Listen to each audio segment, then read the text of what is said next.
Hello, I am Christina Henderson, Executive Director of the Montana High-Tech Business Alliance. Welcome to this webinar, Bioscience Valuation, to facilitate fundraising, licensing, and acquisitions. We are recording this session, and the video will be available on our website and emailed to everyone who registered. I am delighted to introduce our co-hosting organization, the Montana Bioscience Cluster Initiative. With us today are Executive Director Brigitte Miranda Freer and Outreach Director Cassandra Sanel. The Montana Bioscience Cluster is a dynamic and multifaceted program fueled by the expertise of seasoned stakeholders hailing from diverse backgrounds from the private sector, academia, economic development, trade associations, and more. Their collective commitment involves offering invaluable technical assistance as well as unwavering support, comprehensive training, and nurturing mentorship to both budding and established entities in the field of life sciences students. If you're interested in learning more, Cassandra will be providing her contact info and website in the chat. Today, we're pleased to welcome two expert speakers, Joachim Greuel, Managing Director at Bioscience Valuation, and Merlin Greuel, Director at Bioscience Valuation. We will have time at the end of the presentation for audience questions. And also, if you have questions during the course of the presentation, please type them in the chat or raise your hand and let us know. I would now like to turn the floor over to Joachim and Merlin to get us started. Right. Thank you very much, Christina, for the introduction. Also, thank you, Cassandra and Brigitte. It's a pleasure to be here with you. We're joining you from Europe and Germany and Italy. And so my name is Merlin Greuel. I'm a Director of Bioscience Valuation. I have been with the company since, 2013, part-time and full-time for the past 2 years. As you can tell from the family names, so we're a family business, a typical European family business. We have around 15 employees. We're based in the Munich metropolitan area. So we're an interdisciplinary team of medical doctors, or like 4 or 5 medical doctors. Then we have financial mathematicians, finance experts, biologists. So basically, an interdisciplinary team that might answer the first question maybe you might have: who performs evaluations in the life sciences? So ideally, the team would be an interdisciplinary team. Usually we have around 2 to 3 people working on each mandate. So it's always a medical doctor together with a finance expert and one other team member. Joachim, why don't you go ahead and introduce yourself now? Yeah, happy to do so. Thank you very much. So welcome to everybody. I'm very pleased that quite a number of you joined and are listening here to our presentation. I'm a biologist by my first training. I have a PhD in biology. I hold an MBA from Wharton with a finance focus. I also served as professor for healthcare management and healthcare finance at the IE Business School. I was also academic director there of their Master in Biotechnology Management program. Professionally, I worked for a couple of years in R&D at Bayer Pharmaceuticals, and I also worked as an investment manager at a Swiss venture capital fund before co-founding Bioscience Valuation, and Merlin mentioned it already. Basically, at the core of our activities are valuing biotech assets for multiple purposes, mostly to prepare licensing deals, to prepare exits, or to facilitate and inform investment decisions. And we are going to present to you, first of all, some of the uses of valuations, when can it be used, when should it be used, and then also we will comment on how our valuations typically be performed. Exactly. Merlin, you want to take over? Yes, last thing I would like to mention. So we were founded in the year 2000, which means we have 23 years of experience in valuations. And as you see, it's in the company name. The valuation is in the company name, and it's around at least 50 to 60% of our mandates always involve some kind of valuation. And actually, I need to mention, so one of my colleagues, he was performing taking MBA classes at Judge Business School in Cambridge, and they're actually using some of our first publications still to this day for their classes on valuations. And I'm sharing my screen right now to start with the webinar.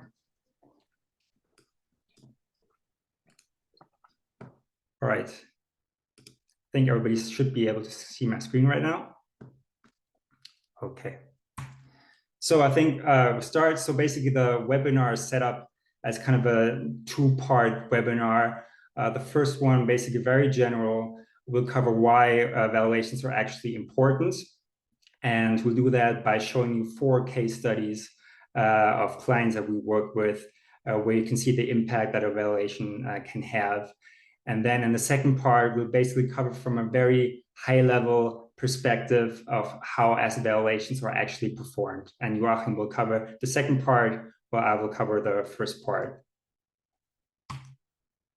So basically the first example of why a valuation could be useful, that's probably one of the most classical ones, is in the case of a licensing deal. So a valuation helps to prepare a value maximizing licensing deal.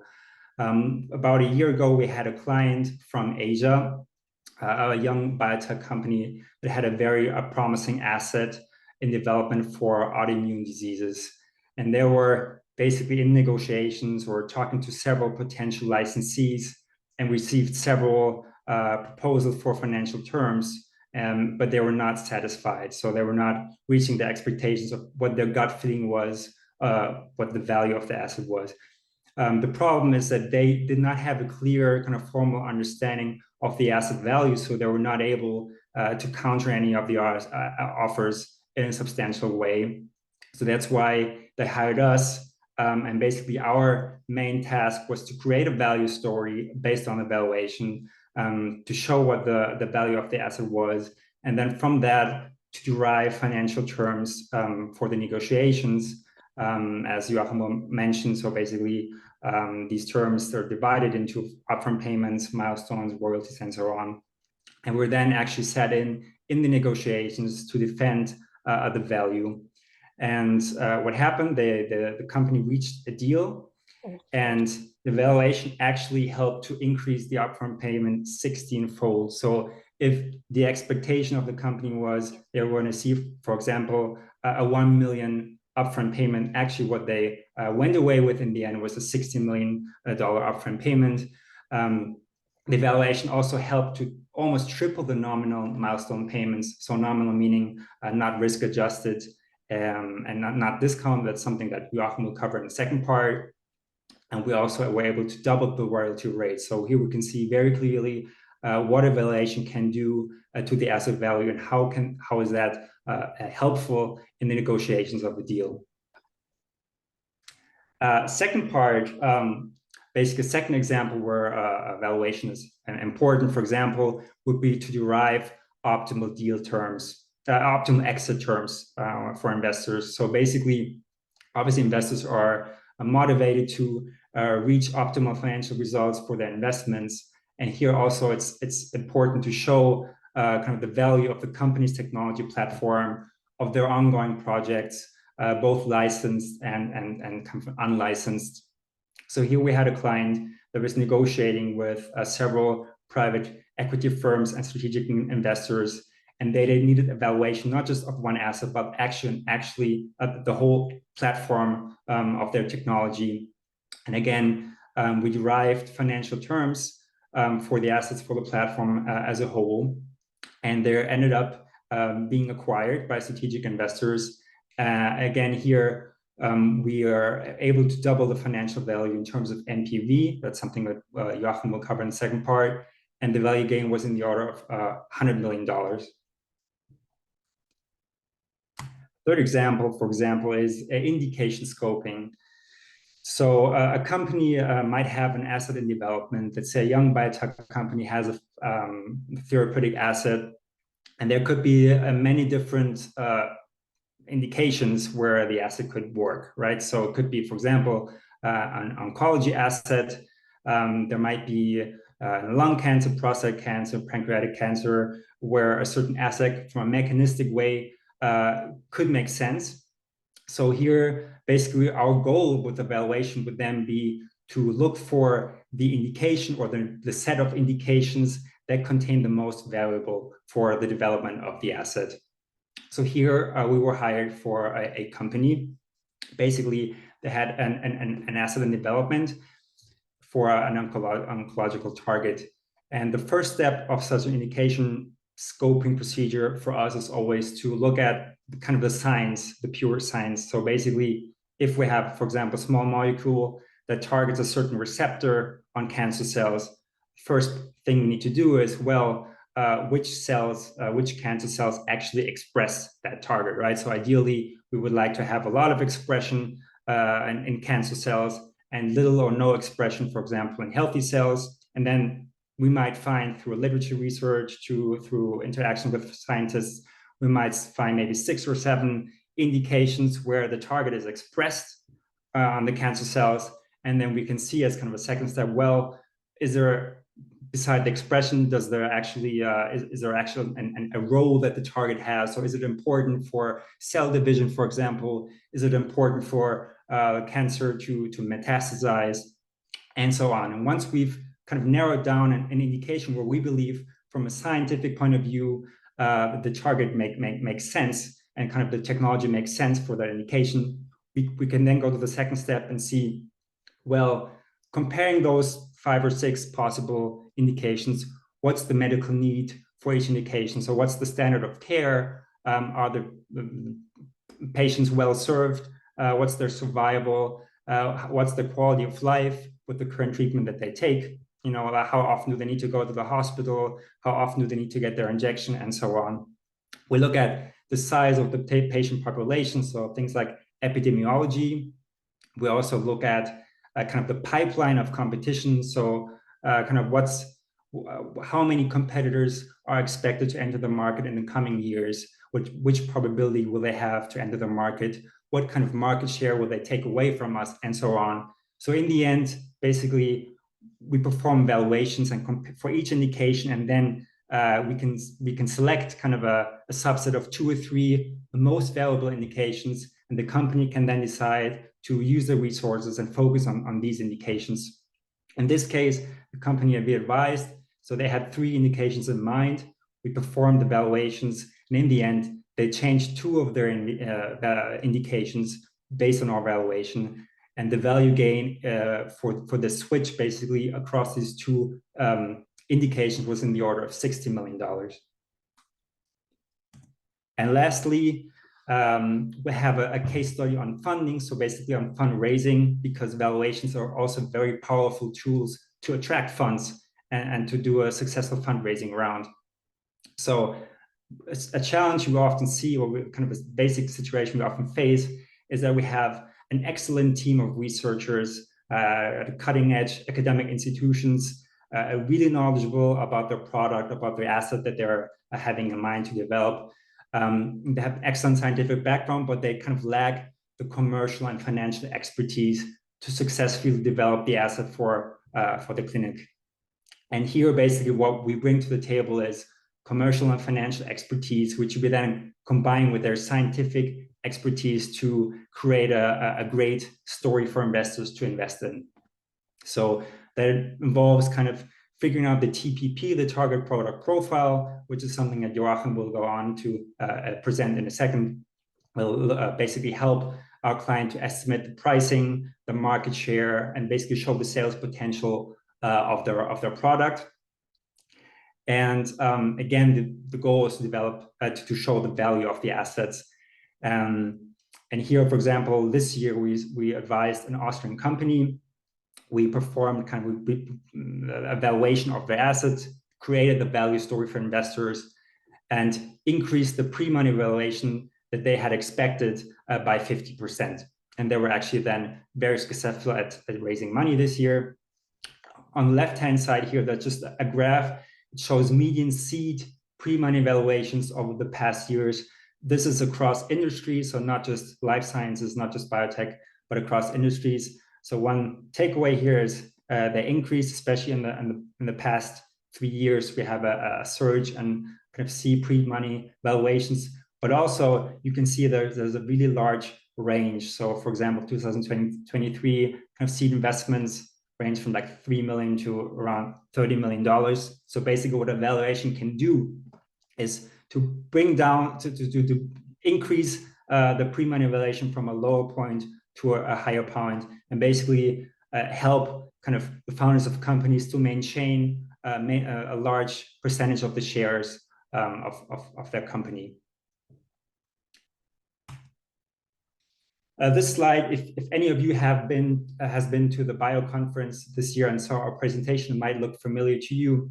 But that's just one thing we want to highlight, is that when it comes to clinical assets or therapeutic assets, there's a kind of a common perception that in the beginning phases, like the first years of development, the value increase is only marginal, and then as you get closer to the market, the value increase is actually much higher. So in discovery phase, from target to hit to lead optimization, all the way through preclinical, the perception is, well, company asset value kind of stays very similar, increases only marginally, and then once you get for a therapeutic asset, once you get to the clinical phases, so phase 1, 2, and 3, the kind of exponential curves really goes upwards, and there is a lot of value increase in here. And that's actually something we would like to argue against. So evaluation can show that there can be significant value increases also in the very early phases, the very early stages of development. And in fact, if you look at VC investment funds that invest in early stages of development or kind of very young companies, they often have higher returns compared to kind of VC funds that invest in later stages of development, which is basically a rough analysis we performed this year. Kind of, we can see here, looking at biotech focused by venture capital funds. On the left-hand side, you can see venture capital funds that invest in early stage assets or companies that are very young. So let's say seed investment, Series A, Series B. In the middle here, you can see the data on biotech focused VCs that focus on later stages of development. And on the right-hand side is basically venture capital funds that don't invest in biotech at all. And what we did, we used PitchBook to get a rough idea of what the internal rate of return per year can be for these funds. So we looked at the past 10 years for the biotech funds investing in early stages of development. You can see the median internal rate of return per year was around 25%. If we look at the 25th and 75th percentiles, they're between kind of 11.5 and 39%. So that's a very large return. And if we compare this to venture capital funds that invest in later stages, the internal rate of return is only in the order of 10%. So we must say that the N is very low. There is only a very small number of funds focusing on later stages of development. But just it helps to kind of contradict the idea, the kind of misperception that it's not attractive to invest in early stages of development. In fact, in our opinion, it's very attractive. And just to compare biotech with kind of general VCs, we can see that biotech funds focusing on early stage investments, they have a 25% median IRR, and general VC funds not investing in biotech, their IRR is around 19%. So one takeaway for you could be that it's very favorable to invest in early stages of development of biotech assets. And then my last slide, and I hand over to Joachim. Basically, if we look at multiples, so if a hypothetical $1 investment was made in an early stage biotech fund in the year 2003, that dollar would be worth around $14 right now. And if the same dollar was invested or had been invested in a late stage biotech fund, it would be worth, let's say, $4 or $5 now. And then if you had invested it in a VC fund that doesn't invest in biotech at all, it would have been, the $1 would be worth around $12 right now. That just kind of illustrate the attractiveness also of early stage investments. And one thing we're commonly asked from like very young companies that have assets in very early stages. They ask, like, well, can evaluation actually be performed for a very young, an asset that's still in discovery? And we always say, yes, we can perform valuations also for assets that are in very early stages of development. There's just a higher range of uncertainty, but it's definitely possible. And with that, I would like to hand over to Joachim to the second part of the webinar.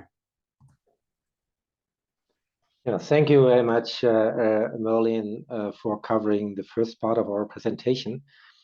And maybe it's a good time now to ask whether there are any questions specific to Merlin's part right now.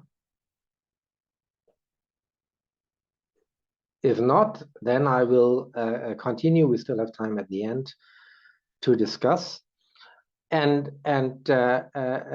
I would now like more to focus on the technical aspects of valuations. And before I do so, I would like to highlight some of the important variables one has to consider in order to create a good value story that could attract investors.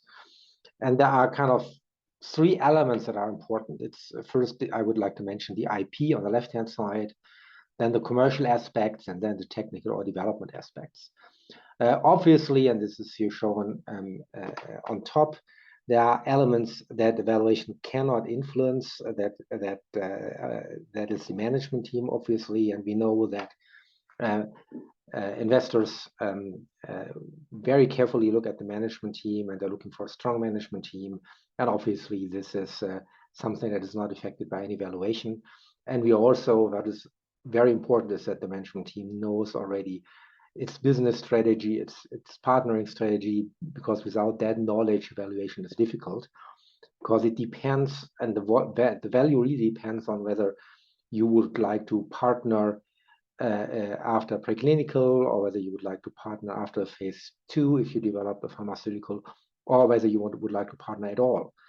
And I will later comment on why that is important. So these are kind of prerequisites that we need to know what is the business strategy.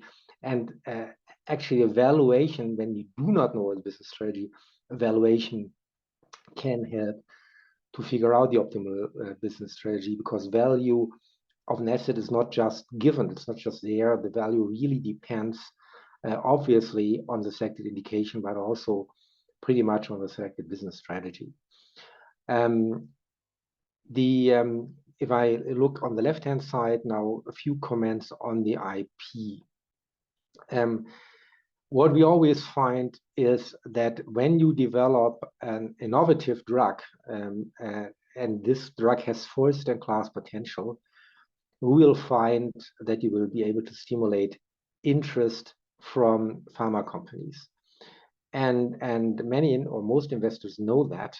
And so it is certainly an advantage to create a first-in-class drug. First-in-class meaning that a target has been identified, and you have a particular class of molecules that is able to be, say, an antagonist for that receptor, and is able to inhibit the function of the receptor.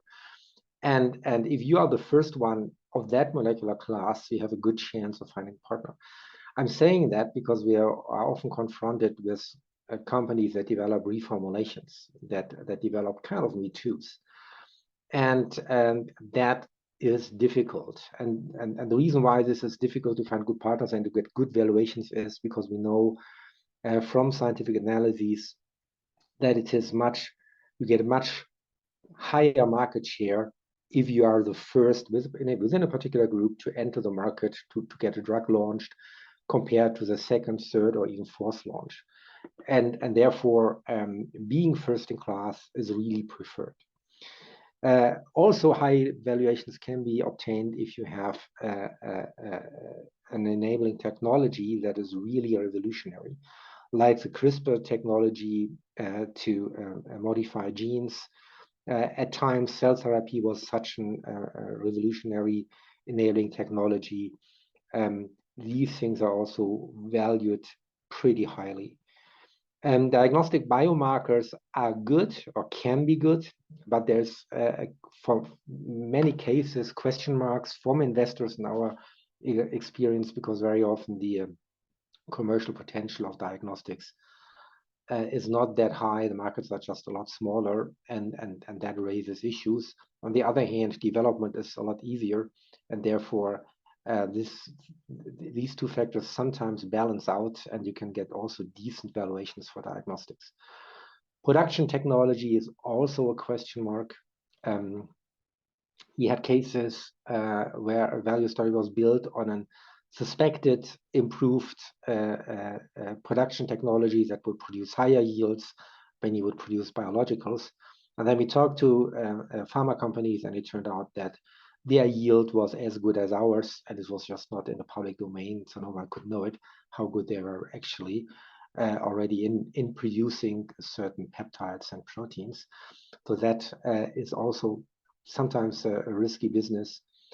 And finally, medtech.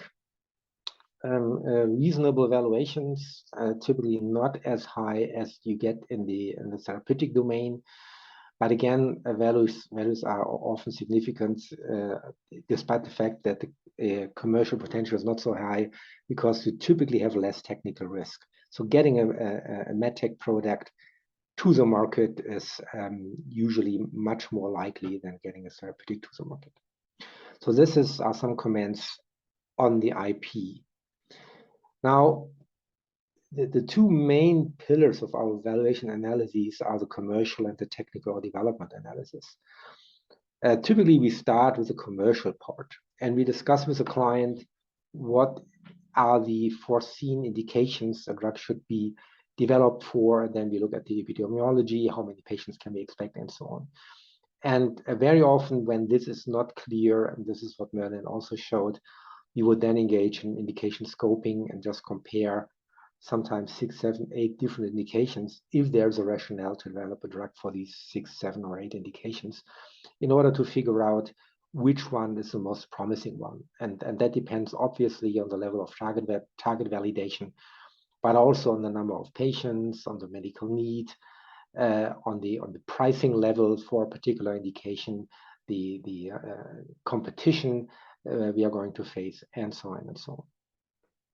Second thing is we need to think about is the patient stratification. So for a particular disease, do we target all patients, or are there certain patient subgroups that we target, for example, identified by a biomarker? Are there certain stages of the disease that we are targeting, like for cancer, metastatic cancer, or we are already targeting patients at an earlier stage? Positioning, line of therapy is very important. So ideally, one would go with a line of therapy as early as possible, like a first-line therapy or second-line therapy in oncology, for example. That would mean that you are the first therapy one could think of, for example, in metastatic non-small cell lung cancer, because when you enter last line, there are not that many patients left over. On the other hand, you could ask for a higher price. So all these things have to be analyzed in detail to know exactly how your drug should be positioned. What we typically create with a client is a target product profile that describes exactly what we are going to expect from the drug. And I'm going to show one example. We need to analyze the competitive landscape, obviously, not just the drugs that are now on the market, but mainly the drugs that are in the pipelines of different companies. And we need to assess their strengths. So are there competitors out there that could make our life miserable, or do we believe that we could really be superior to those at the time of launch? And then obviously the market exclusivity period is very important, and the longer the better. So these are all aspects that we look at in a commercial analysis. Now you may ask, when you are very early stage, how is that possible? And the point is that you need to have at least a good rationale for the target, and it has to be the potential to be superior in efficacy or in safety. And then you will be able to create a very nice business case. Now, and that target product profile yeah, so that describes the properties of the drug if launched, it has to be realistic. It has to fit to the target we are looking at, but it has to also be ambitious. And we will later see when we look at technical risk, there is obviously a chance, and this is very high in therapeutics, that you will not meet that target product profile, and that could be a criterion to stop development, and the probabilities that the development in the therapeutic space will be abandoned, that drugs will be abandoned is pretty high, as we will see. But it is good. It creates a very professional impression if people see and experience that you know what you're talking about. You know what the market is expecting. So the commercial part is very important. And this is often the case that here biotech companies do not have the particular expertise or the knowledge to do this kind of assessment. On the technical development side, now on the right, I mentioned already target validation is something we often look at. So can we expect certain properties of the drug when we just look at the target? What is the signaling cascade within the cell, and so on. Very important are the milestones be well defined, and typically the milestones in clinical development are related to those clinical stages, but we also have those milestones in preclinical development. Has the company already obtained regulatory advice? And regulatory advice should be given very early on, so that you know exactly and can what to do, and that you can plan to organize development accordingly. One should have a value maximizing development plan in place. And I consciously say value maximizing because there can be different development strategies. And what we can and often do figure out and calculate of those different development strategies, which one is value maximizing. So for example, you could do some studies sequentially, one after the other, and then it takes more time, but you lose risk because you only engage in the second step once you have successfully finished the first step. Or you do those studies in parallel. This is a more risky strategy, but you save time. And sometimes you do not know how that pans out and what strategy to prefer. And these kind of value calculations often help to identify the value maximizing development strategy. And that what we also analyze for our clients is when there are past failures on a particular target. I mean, we also, not also, we sometimes get across assignments when we look at a particular target and someone says, okay, we are doing here in another development for, let's say, a CA receptor, yeah, and carcinogenic embryonic antigen. And when you look at the database, you see that really like all 100% of all past development efforts have failed. And this is a very bad signal. So when we see that, we always discuss with the client, okay, why should your drug not fail? Because this is an immediate killer for most of the investors. Many do not have good answers, and previous attempts on that particular target have failed. And then finally, we also have to take a look at the cost of goods sold, the COGS. These are the refers to the manufacturing costs. And that is an important item especially for biologicals. We had once a case, drug was already in phase 3. It was a very complex, difficult to create a protein.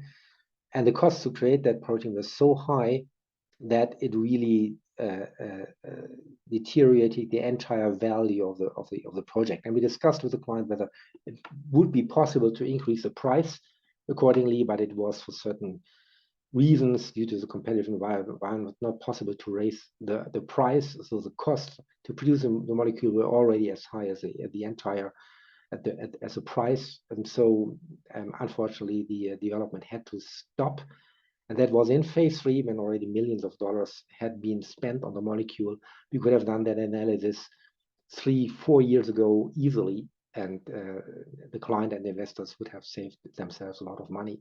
So this is also, I think, one of the important aspects of evaluation, that you are forced to think about every aspect early on, and you do not defer any of those important points to a later time. And then when it could be too late and you have already spent lots of money on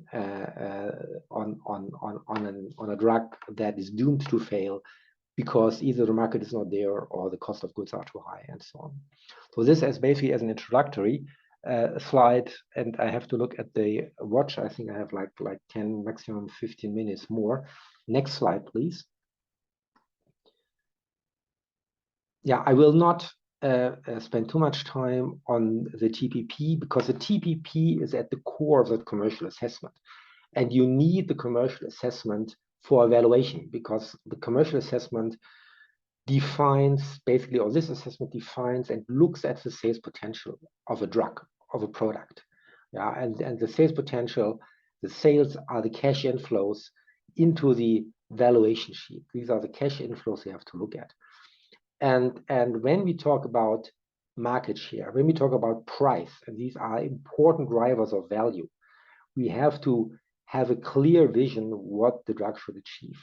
And now this is here a particular example for a treatment against hepatitis Delta virus. And the important thing is, and I just go down to the clinical efficacy primary endpoint, that you try to define the primary endpoint as specific as possible. And you see here that we really discussed with a client what should be the result. We say here undetectable levels of HDV, hepatitis Delta virus RNA within the limits of detection, and so on and so on. So be as specific as possible. And then also what is very important is here the USP, which is I think the third row here, unique selling proposition, that would basically indicate why should anyone, or why should a physician prescribe that drug. And this is in particular cases because we believe due to enhanced compliance, there should be an increase in the percentage of therapy responders. And that USP should ideally be in terms of efficacy or safety, because then I think you have a very good story to tell why the drug should be used. It should not just say because it's a nice mechanism of action, it's a new target, or it's more convenient to apply. Yeah, convenience does not play a major role. Payers are not going to pay for convenience. The only thing when it plays a role is that if due to convenience, compliance is enhanced, and due to enhanced compliance, you get a better therapeutic effect. And this is basically what we try to discuss as closely as possible. And that TPP that you just see here is just half of that or a third of that what we discuss, like safety measures, like pricing and all these things that should also all be here in the TPP early on, not just when you enter the clinic, early on. And we do these exercises with companies even when they are at the discovery stage. Now you might say, and I'm now focusing on the right-hand side, you might not achieve that TPP. The drug might not be as good in the end as what you show here. And this is the development risk, and this is reflected in a decision tree. There's another element of evaluation that is very important that reflects basically the development program. And here in that decision tree, we build in the decisions to go or no go, and to continue or stop a certain development. And that obviously depends on the results that you achieve in preclinical studies, in a phase 1, in a phase 2, in a phase 3. And the more ambitious the TPP is, the more unlikely it is to achieve that. Yeah, so there is a correction factor here. If you have a super high commercial potential, it might be that we have to adjust benchmark slightly downwards to consider that additional risk. The pricing is also important. It depends, our price estimate depends really on the TPP. What we typically do is a high-level cost-effectiveness analysis. We typically calculate what is called ICER, incremental cost-effectiveness ratio. That plays an important role here in Europe, where people are very price sensitive and prices are usually much less in Europe compared to the United States. But I think right now in the United States, you implement cost measures as well and try to contain costs of the healthcare system. In the US, when I studied in the US, the healthcare cost as percentage of the gross domestic product were in the order of 12%. Now they are in the order of 18%, I believe. So a larger and larger fraction of your country's gross domestic product goes into healthcare. And therefore, it's important now also when we look at the drugs to look at pricing, potential pricing early on. And then finally, patient share that we believe, that we analyze that you would get with such a TPP, with such a drug product profile. There are different possibilities to estimate that. I will not go into any detail. The first is statistical approach. You just look at the drugs that are in the pipeline, and you apply attrition rates to the pipeline, and then you know roughly how many drugs you should expect, new drugs that will enter the market when you will enter the market as well. And then the better approach, but that takes a lot more resources and time, is a detailed assessment of the competitive landscape. They look exactly at the properties of your competitors and make very educated decisions on whether the competitor could be a strong competitor or could be a weak competitor or a competitor at all that could be ignored. Good. So far on the commercial side, let's continue. Next slide. This is just to show on the financial side an equation that is used to calculate what is called net present value. And so what we would calculate is a net present value of a drug. To be exactly, we would calculate what is called expected net present value or risk-adjusted net present value. I'll get to that in a moment. And for those who are somewhat familiar with these kind of financial calculations, there is a term there in the denominator called R, and R stands for rate of return or discount factor. Yeah, and the discount factor reflects systematic risk. It does not reflect unsystematic risk. Unsystematic risk is the risk an investor can diversify. And this is now very specific, very technical. And I apologize for that for those who might be completely unfamiliar with finance. So the discount rate only stands for systematic risk. That means in order to look what systematic risk is, that is not so difficult for public companies. There's a model that is very well known in finance called the capital asset pricing model that helps you to determine what the reasonable rate of return is that investors should expect that invests in a particular public company.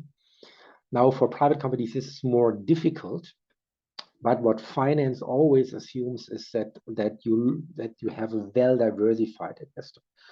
And since we are talking about biotech companies, typical investors are venture capital companies. Also, those venture capital companies should be well-diversified. They should diversify away unsystematic risk that can be diversified away. And therefore, average returns of venture capital companies are a good benchmark for this discount rate.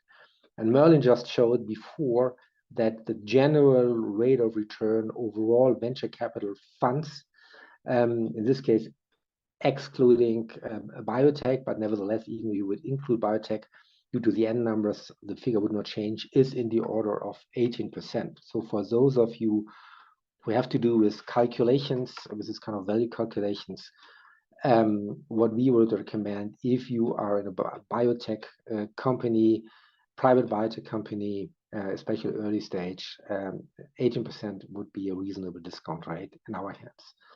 Next slide. This slide refers to this decision trees. So the question is, how do we represent in the valuations unsystematic risk? And you see here on the left-hand side a decision tree. So after each phase, after preclinical, after phase 1, after phase 2, and so on, a decision is made whether to go or to stop the development.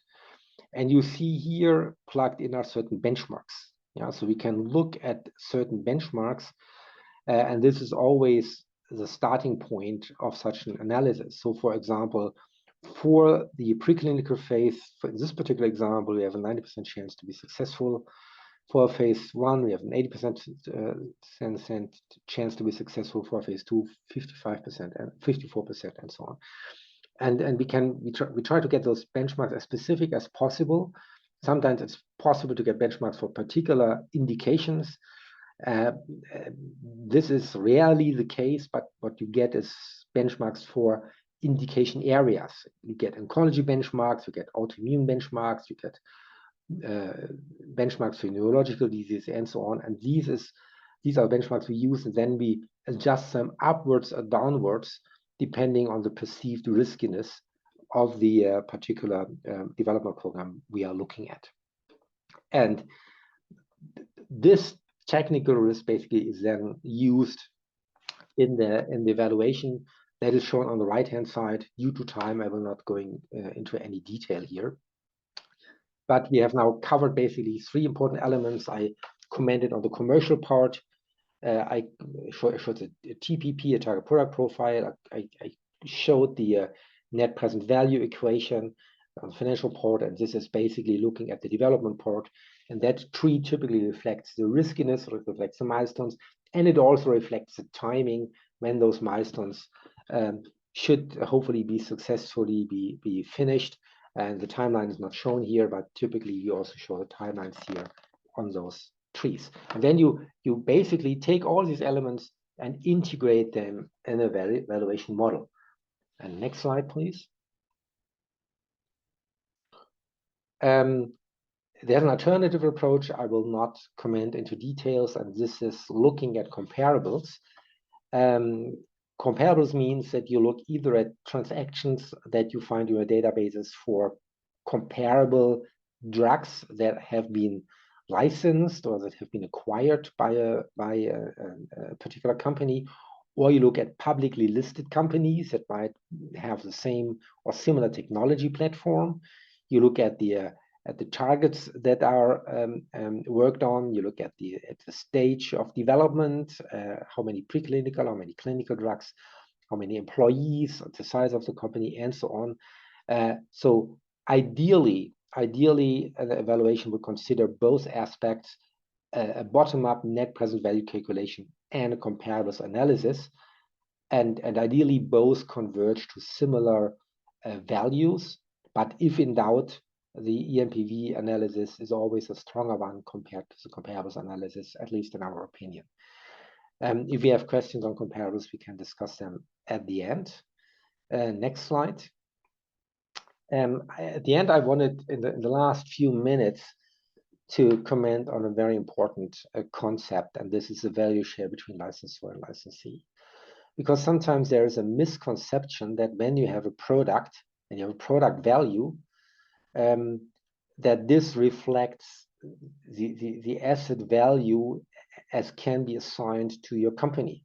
Yeah, and if you have a company and you have, let's say, 3 assets in development, and you add up all those 3 assets and they do not have anything else, the value of those 3 assets should in principle reflect the value of the company. But what that ignores is that most biotech companies cannot develop to the market, because phase 3 is incredibly expensive and marketing is even more expensive. And no one has $1 billion financial resources to do a very good marketing campaign, at least not for the general practitioner market. And therefore, you have to partner. And when you partner, you have to give away a certain fraction of the value. And this is shown on that chart here. Yeah. So the licensor gets only a certain fraction of the value, the one who sells in quotation marks or gives away the license, and the licensee typically maintains the lion's share of the value, and the licensee maintains the lion's share of the value because they typically engage in expensive phase 3 development they have all the marketing costs, which are far higher than the development costs and so on. And what we can show with a project evaluation is what the value of the asset is, and the deal analysis can show how much of that value you have to give away by working together with a pharma company, for example. Yeah. So let's assume the value of the asset is 100 million, and you believe you can basically, you should be eligible to receive 20% of that value. Then the deal terms should provide $20 million of value to you, and $80 million of value should be retained by the licensee, and the $20 million financial value will be compensated in terms of upfront payment, milestone payments, and royalties. And when you sum up the upfront and all the milestone payments, they will not add up to 20 million. They will end up to much higher value. And this is what Merlin mentioned in the beginning. These are the nominal values or face values. These are numbers that are not risk adjusted, not discounted. So 100 million payment in the future that might have only a probability of 10 or 20% to occur might have a present value of just 10 million, a financial value of just 10 million now when risk adjusted and discounted. Yeah, so this is the concept of value share between licensor and licensee. Next slide. And this is my second last slide, and it's basically just reflects typical values. If you would add those two bars up on the left-hand side for an early stage drug, that would be the entire project value because it's early stage. It has a lower value due to aggressive discounting and due to the technical risks that is still ahead. And you see a late-stage drug obviously is much higher value. When you would add licensor and licensee bar up, the value would be a lot higher. And you also see that there is disproportionate value share. The value share of that you get early stage is typically a lot lower than what you get late stage. So when you license out late stage, the value that you will get is a lot higher. First of all, because it is late stage, so the asset itself has a higher value, and you can capture a higher fraction of that value. And the last slide shows, for those who are interested in it, on the left-hand side, these are the typical value shares that you can maintain. When you license already in discovery, you might get 5 to 10% of the value, in clinical 10 to 15% of the value, after phase 1, 15 to 20% of the value, and so on. So these are some benchmarks that we apply in order to translate financial values, asset value, then into licensing terms, financial terms that we will then plug into the term sheets and help a client to get reasonable deals. That was my last slide. I'm a little bit over time. I apologize, and I realize that was a lot of technical information, and for some of you it might have been very exhausting. We have still time to discuss, so please shoot any questions at us if you have them. Yes, if you have questions, please feel free to type them in the chat, or you could raise a hand, or you could turn on your mic and speak and let us know if you would like to ask a question.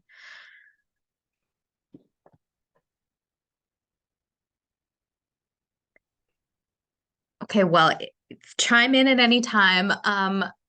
Joachim and Merlin. Oh, okay. Can the speakers please provide contact information? So if you could add that to the chat, we can folks can pull that out, and we can also provide it afterwards when we send out the video recording and the resources. We can provide your contact information as well. I'm wondering if there are any common mistakes that you see companies make when they are trying to tell their value story to investors.